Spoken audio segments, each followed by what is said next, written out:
শ্রী শ্রী রাম নবমী ব্রত কথা।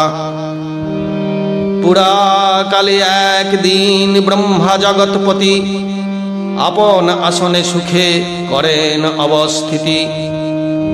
সহসা সেখানে আসি কহিল সনক, শ্রীরাম নবমী ব্রত কথা কহ চতুর্মুখ। রাজা দশরথ দেবী কৌশল্যা জননী কিভাবে লোভিল পুত্র রাম গুণমণি। দুর্বাদল শ্যাম কান্তি নয়নাভিরাম, কৌশল্যা গর্ভে জন্মি নাম নীলরাম। কিভাবে সম্ভব হল বলদেব এবে, তব মুখে শুনি তৃপ্ত জগৎবাসী হবে। ব্রহ্মা বলে, হে সনক প্রশ্ন তব ভালো, কিভাবে কৌশল্যা গর্ভে রাম জন্ম নিল।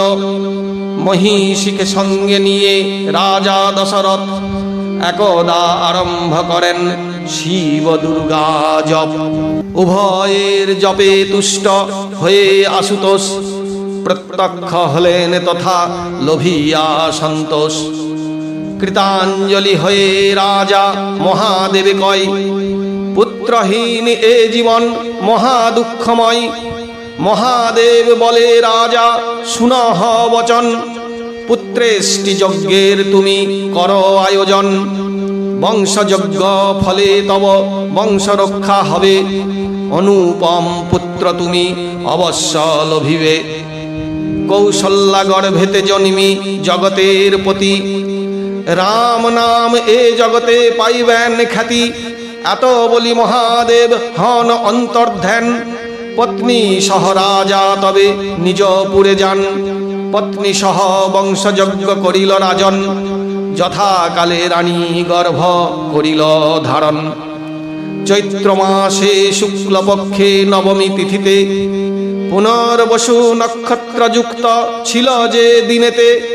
সে শোভন দিনে ভগবান নারায়ণ রাম রূপে কৌশল্যাঙ্কে আবির্ভূত হন। শ্রীরাম নবমী সেই মহাপুণ্য দিনে, উপবাস থাকি রামে পূজে যেই জনে। জীবনান্তে বিষ্ণু লোকে করে সে গমন, যেথায় তাকে রাখেন নিজে নারায়ণ। যেই মূঢ় সেই দিনে পেট পুরে খায়, কুম্ভী পাক নরকে সে পচিবে নিশ্চয়। শ্রীরাম নবমী ব্রত শ্রেষ্ঠ ব্রত গণি, পুণ্যবান এই ব্রত পালিবেন জানি। সনক বলিল, প্রভু খুলে বল মোরে, ভক্তগণ এই ব্রত কিভাবে আচরে। পালনের বিধি আর কি করিতে হয়, প্রকাশ কর সব কহ দয়াময়। ব্রহ্মা বলে, হে সনক করহ শ্রবণ, ব্রত পূর্বে দিনে হবে স্বপাক ভোজন। নিরামিষ ভোজনান্তে কুশেতে শয়ন, ব্রত দিনে প্রত্যুষেতে হবে গাত্রোত্থান। স্নানান্তে হয়ে শুচি সংকল্প করিয়া, প্রতিমা বা ঘটে পটে শ্রীরামে অর্চিয়া। সীতা দেবী কৌশল্যা ও দশরথে পূজি, রাম পরিবারে ফুল দেবে খুঁজি খুঁজি। অতঃপর গ্রহগণে দিকপালাদি সবে, একে একে ভালো মতে বন্দনা করিবে। গণেশাদি দেবগণে পূজিবে নিশ্চয়, শ্রীরাম নবমী ব্রত এই রূপে হয়। সৌর বৈশাখ মাসে কর্কট লগ্নেতে, পুনর্বসু নক্ষত্রাশ্রিত নবমী তিথিতে। মধ্যাহ্ন গগনে সূর্য অধিষ্ঠিত যাবে, জগৎ পালক রাম হেথা জন্মলভে।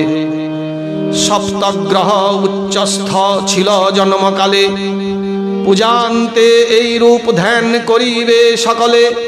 অতঃপর বাদ্যাদি সহ অর্ঘ্য করি দান, মূল মন্ত্রে পুষ্পাঞ্জলি করিবে প্রদান।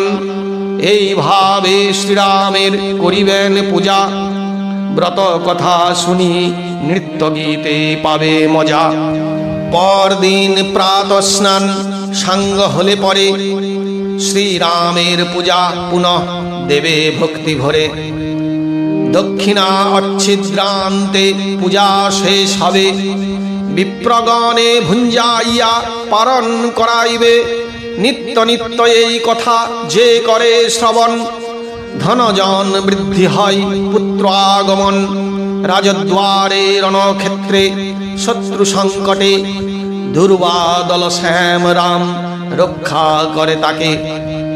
বন্ধা পুত্রবতী হয় ব্রত কথা শুনি, সপত্নী দর্পদলনী হয় যে রমণী।